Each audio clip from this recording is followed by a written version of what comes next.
All right, welcome to the Orb Teardown workshop. We have a ton of stuff to get through, and we want to leave time at the end for you to ask any questions that you have.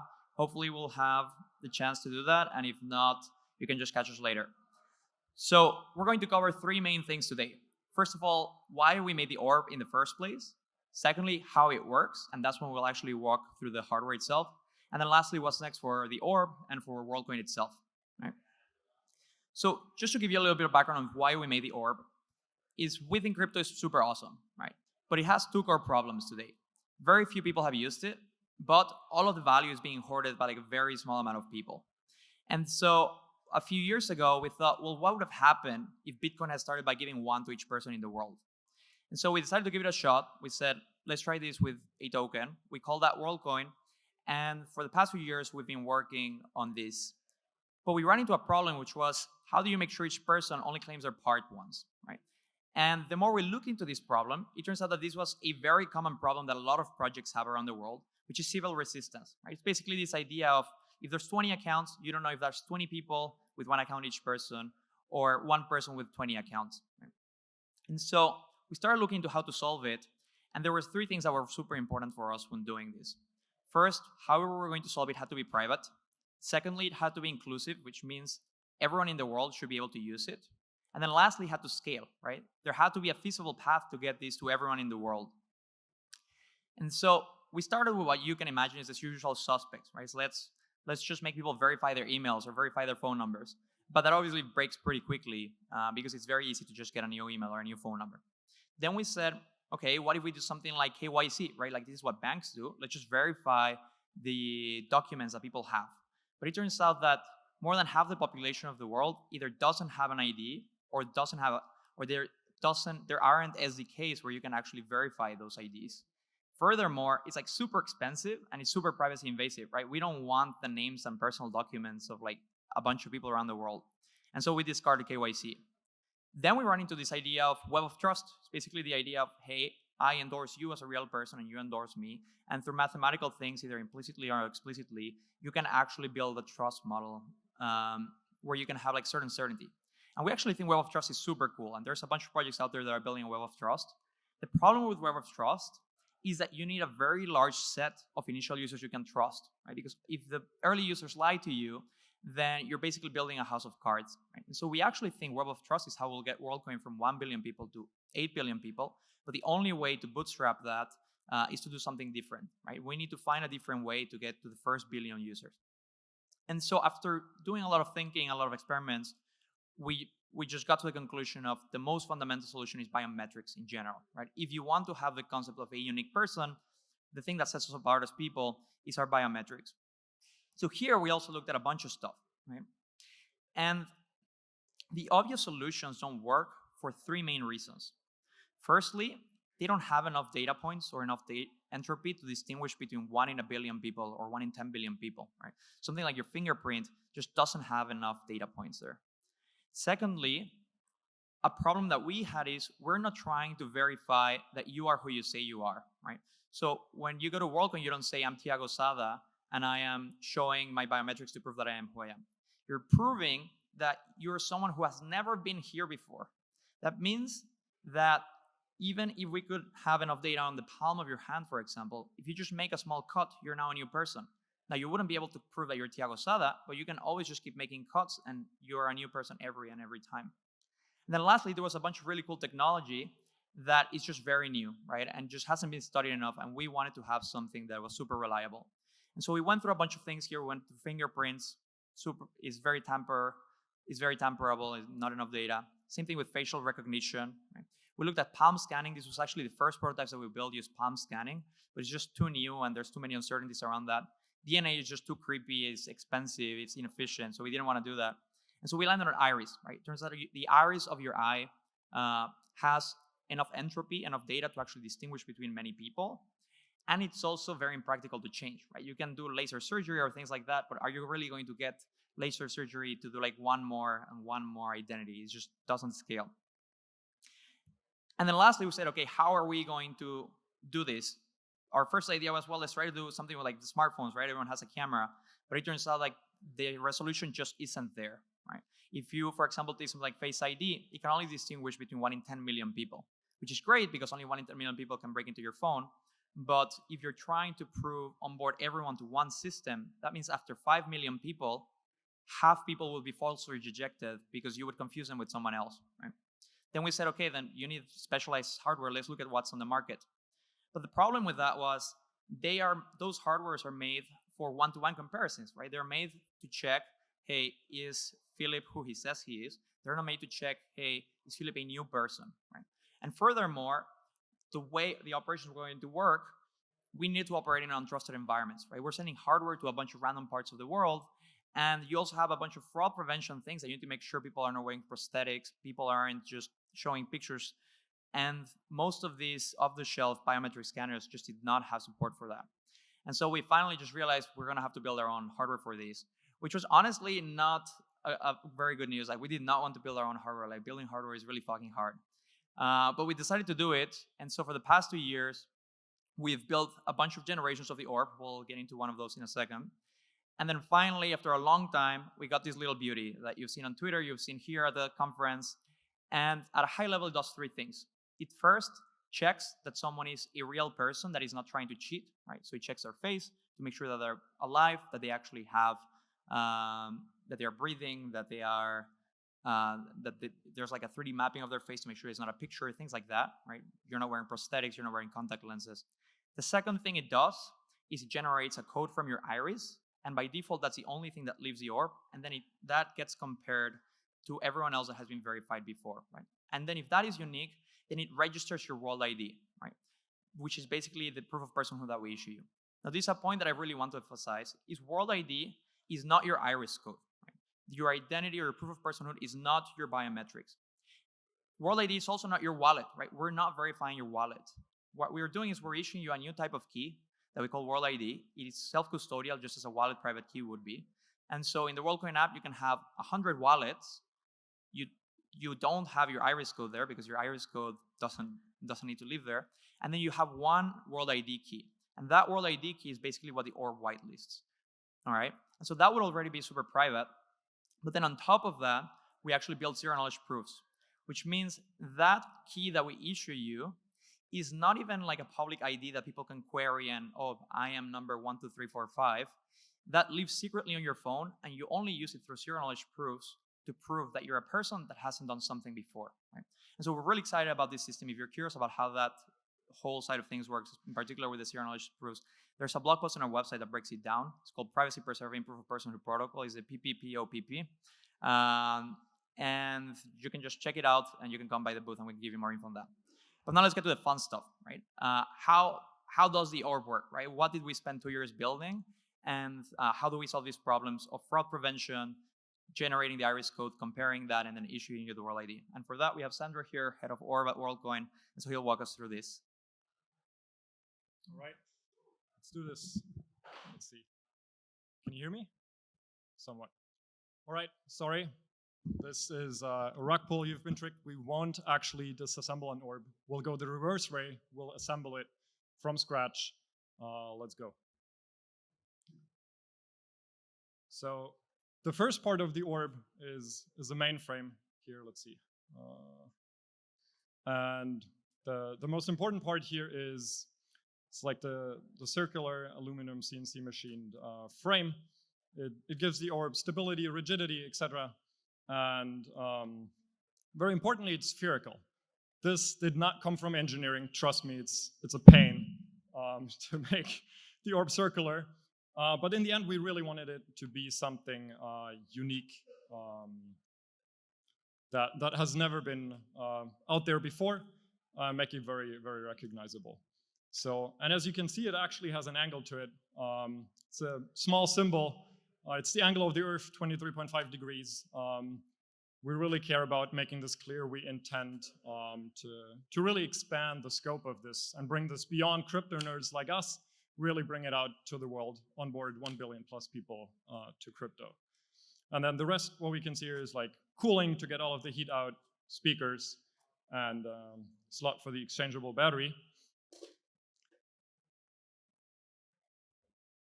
And then up next, we have the main board. So this is where a bunch of really vital functions live. We have like capacitors for the illumination. We'll get into the optics in a second. We have audio amplifiers, a connector for the front unit up here, so other PCBs. Driver for the liquid lens is actually really cool autofocus. We'll also get to that in a second. We have a microcontroller controlling most of the periphery, like cameras, LEDs, powering up the device, etc. SIM card slot, and then an SSD. It's really important to state here that, like, per default, no images ever leave the device unless users opt into backing up their biometric data. So it's extremely privacy preserving, and of course it's encrypted. On the other side, we have like connector for the liquid lens, autofocus. Get to that in a second. GPS for fraud monitoring, connector for the main infrared camera, and then an LTE module down here. Up here we also have Wi-Fi. Wait, let's see. To make it really easy to connect. Power electronics for the front unit. Battery connector down here. And then, very importantly, in here slides the brain of the orb. This is really where all the magic happens. Let me see. So it's an NVIDIA Jetson. It's an incredibly powerful system on a module. It runs a custom Linux distribution.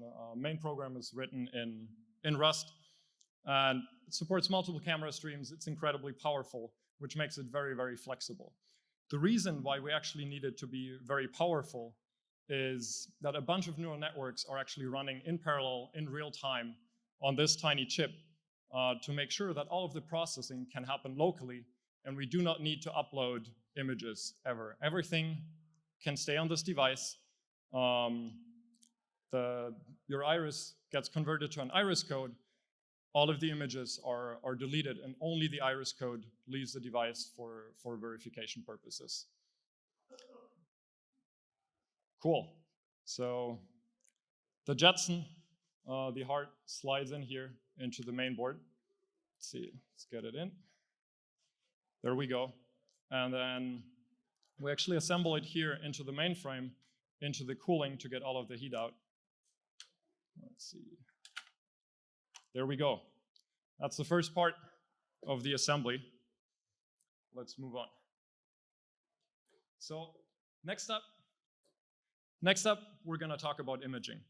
So why do we actually care so much about imaging? Tiago already talked a little bit about it. Good imaging quality is really, really important. But why? Well, let's take a step back. On an aerial view, what do we care about? Has to be secure, has to be inclusive, and it has to be scalable. To make it really inclusive, it has never been done before on such a scale in an untrusted environment out there in the wild. So what we need to do here is really something new. And to make the error rates, get the error rates really, really low, to make sure what Tiago said before, what happens with facial recognition is after a while, you confuse new people with people that have already been in the database, and you falsely reject them. So of course, not great if you want to build something that's fair and scale it to the whole world. So we really need to build something that is extremely accurate. And the baseline for that, really the basis is being able to extract, being able to capture a lot of entropy. And to do that, we need very high image quality, because that, in the end, is the limiting factor for all algorithms that build on top. So this is, for all the math people out there, this is a bunch of distributions, and you can see for bad imaging quality, we get a lot of overlap in those distributions in the real world, which means a lot of error rates. Good image quality is what the basis is to really separate out those distributions, make sure that the same person really gets recognized as the same person, and a new person really gets recognized as a new person. But because it's biometrics, there's always some statistical part of it, so we need to make sure they're very far apart. All right, let's dive into some more of the optics. Okay, all right. Yeah, so we have an optical enclosure here to make the whole thing dust and waterproof, so it can really be operated all the way out there, not just in buildings, etc., but it can be out there in the world, no matter where it is. it's dust and waterproof.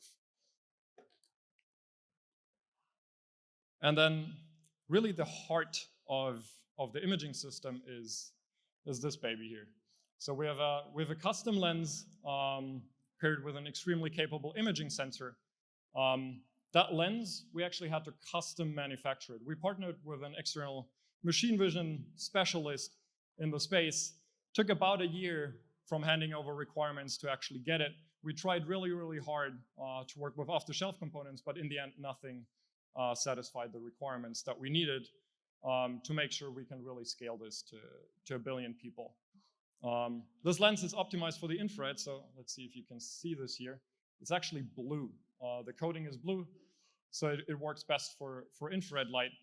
Has a custom liquid lens integrated. What that means is regularly for camera systems to focus on what you're imaging, you're moving a lens with a motor. And this, of course, it's not the most durable solution, not the fastest solution, and we really want to make sure that orbs are extremely reliable, can be out there, and don't immediately die like if they fall from like 5 centimeters. So we took something that is extremely robust. It's like a membrane. There's liquid oil in it. It's incredibly fast and durable. This whole thing then assembles together like this, and it slides in here in the back of the optical enclosure, just like that.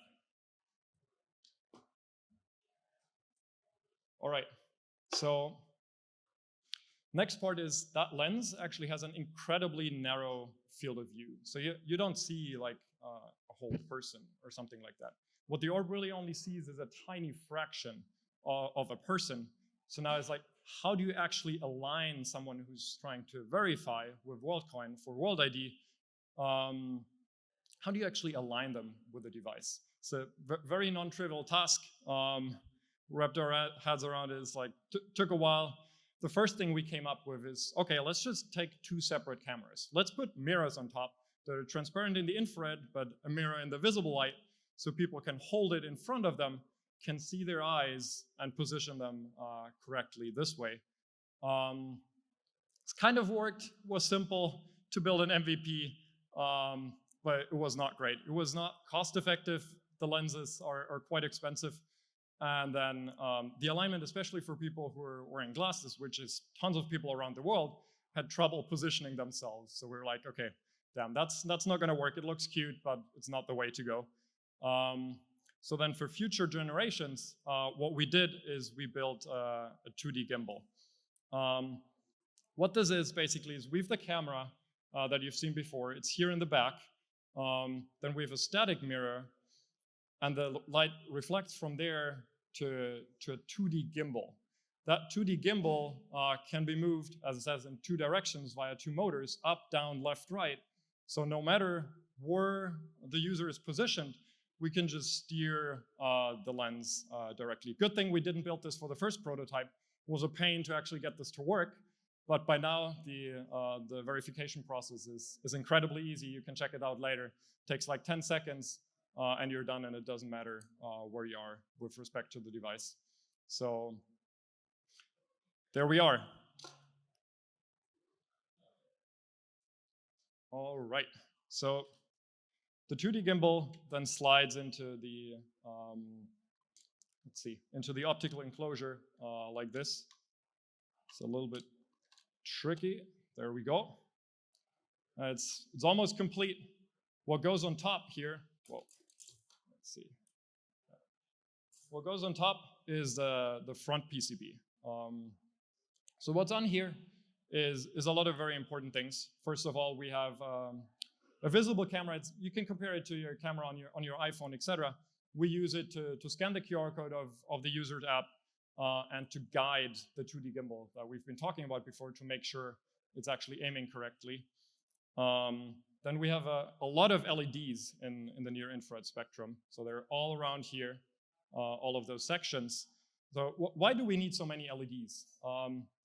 All of you have probably been at some point to like a photography studio. I've seen photographers use a bunch of light. This is not for fun, but because it makes up for a lot better image quality, making sure there's no motion blur, etc. You know it best when you try to capture an image with your phones out there at night. It becomes really, really hard to image. So light really helps to capture high quality images. So this is why there's so many LEDs.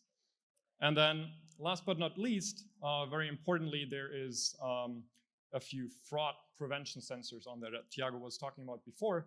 We need to make sure that people are not only unique, but that they're actually also human, that they're not trying to spoof the device, etc. So we have like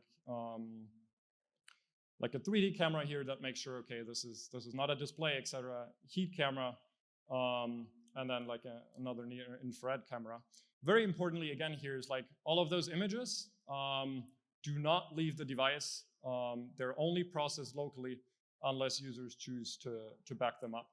All right, this then goes on top of here, and we have a fully assembled optical unit here. Let's see, and then we marry this with the rest of the orb. It slides in here just like that. Let's see, this is a little bit moved. No, does not want to. Oh, that's why. There we go. And that's it. We're almost done. And then as the next part, one thing that's missing is a spectral filter. So we've been talking about that the orb images in the near-infrared spectrum. What that means is there's different parts of the electromagnetic spectrum, and only an extremely narrow part of that is what we as humans can see with our eyes. This is what we call the visible spectrum. It's here, this tiny bump in the middle. And then the camera can actually see quite a bit more of the electromagnetic spectrum, quite a bit more of the light. And we really want to make sure that no visible light gets into the imaging process, because it disturbs the imaging process. What we need to do is we create a lab environment out there in the world, no matter where the orb is. And that's actually a really, really hard part. And to do that, we separate out a very large part of the spectrum of sunlight by using this filter. In the visible spectrum, it's black. That's why you guys perceive it as black. It's non-transmissive. But it's actually transparent, like a window in the near-infrared spectrum. We just can't see it because, as we said before, humans can't see that part of the spectrum, and it goes just on top of here, and it seals the optical unit for it to become dust and waterproof. So we're almost done.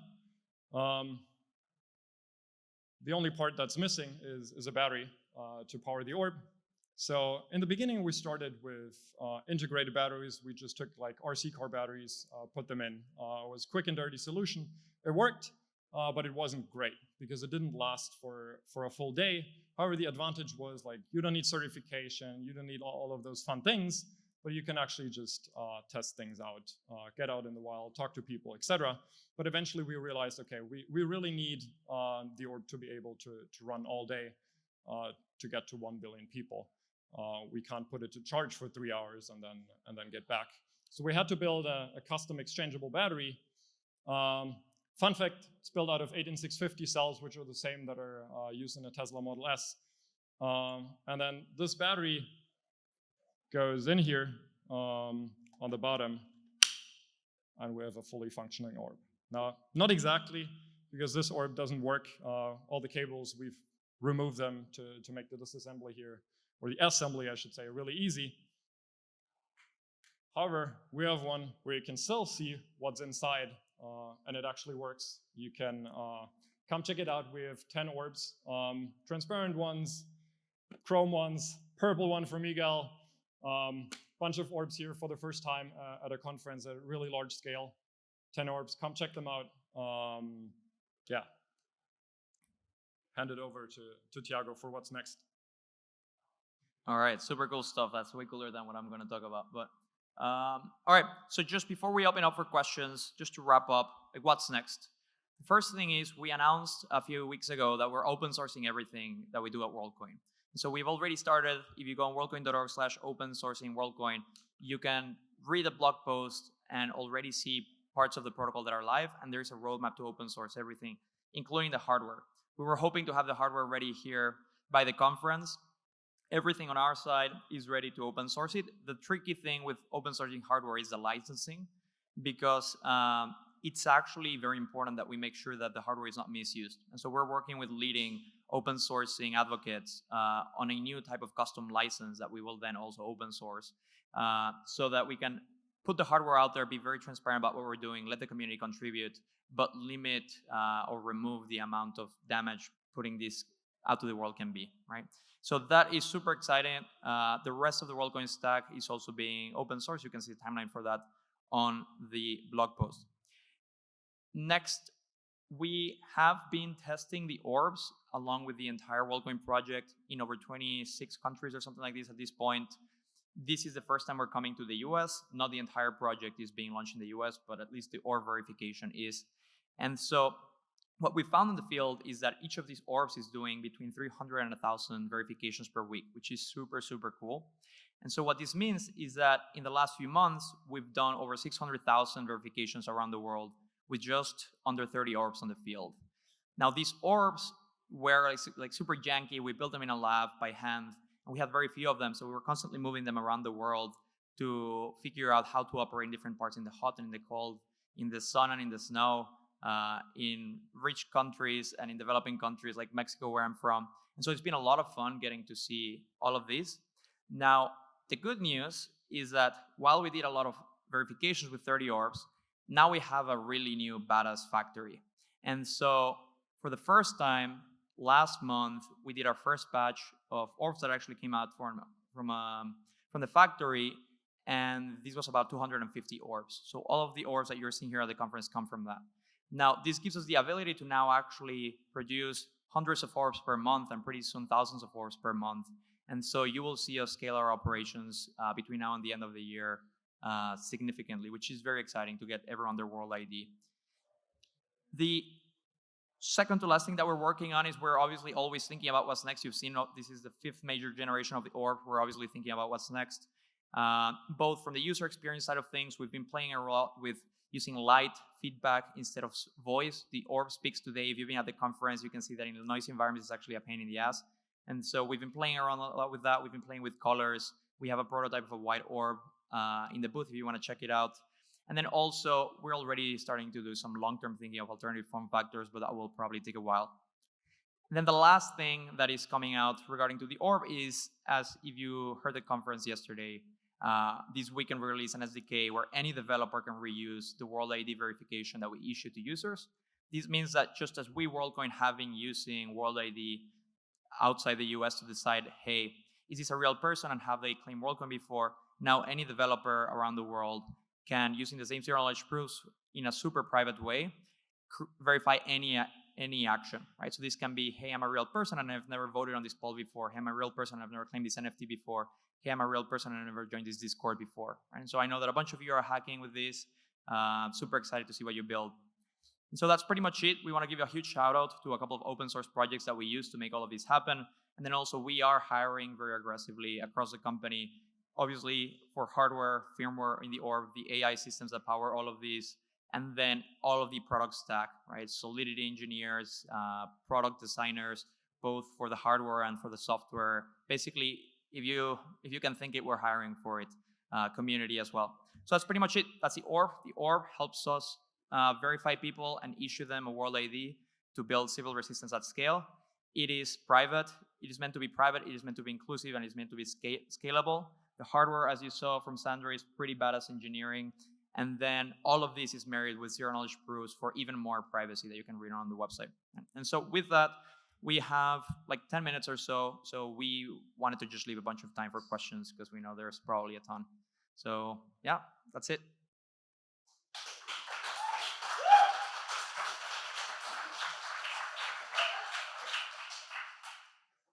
So any questions? Don't be shy, bring your hot takes. Yes? Pink orb. Soon, TM. Yes.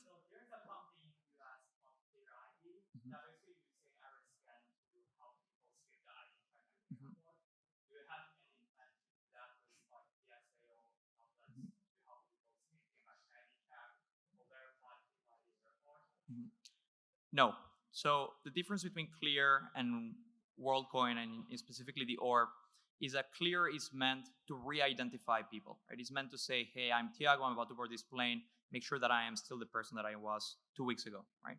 As you heard, one of the pros but also cons of our approach is that we cannot uniquely identify people. Right? And that is by design. We do not want to be able to re-identify people randomly. What you can do with the SDK, which is what we also use ourselves for our products, is you can know that someone is a unique person that hasn't done something before, but you don't know which unique person that is, right? And so I do not expect us to be using the hardware or the software for any use case related to those types of things.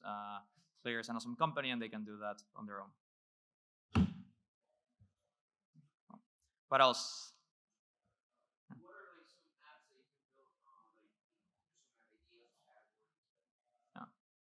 So there is, if you go on worldcoin.org/ETHNY, there's actually a list of ideas. But in general, I mean, anything where you would want to make sure that each person only does it once, right? So there is governance, right? You might have one person, one vote, conviction voting, a bunch of things like that, right? In DeFi, you might be able to do under collateralized loaning, right? Because you can make sure that if you lend money to a person and they don't pay back, they cannot just borrow money again, right? You can do obviously a lot of things in the quadratic flavoring, so quadratic funding, quadratic voting, quadratic, a bunch of things where every individual, like 10 individuals doing one thing is worth more than one individual doing it 10 times, basically. There's also cool use cases around NFTs. There's a bunch of hype around soulbound NFTs. There's a way in which with Worldcoin you can actually make it soulbound rather than wallet bound. So there is also in Web 2, as I said, we on our Discord have a Discord bot, and it's open source. You can actually install it on a Discord server that gives users a real human role, which allows them to post on certain channels and gives them additional permissions, right? So that means that for moderation purposes, if we ban them, then they cannot come back and get that role again because they already burned that one. And so there's like pretty much, there's like a ton of things, and you guys are way better to think about this than we are. What else? What else? Also, Miguel, can you tell me the orb? So we, as a token for coming to the US for the first time with the orbs, we made these beautiful pet orbs that you can adopt. So if you see an orb around and you actually get your World ID, you can find a bunch of these around the conference and you can adopt one. You get an NFT adoption certificate, and you have your own little orb. You'll probably never have one of those, so you might as well get one of these. Any last questions before we wrap up? All right, then that's pretty much it. If you have anything else, just look for us in the booth. We'll also be around. Definitely get your World ID. It's the first time we're in the US. I don't know when we'll have 10 orbs in the US again, so make the most of it. There's really cool stuff you can do with it, and it's a lot of fun to play with the orb. All right, thank you so much. See ya.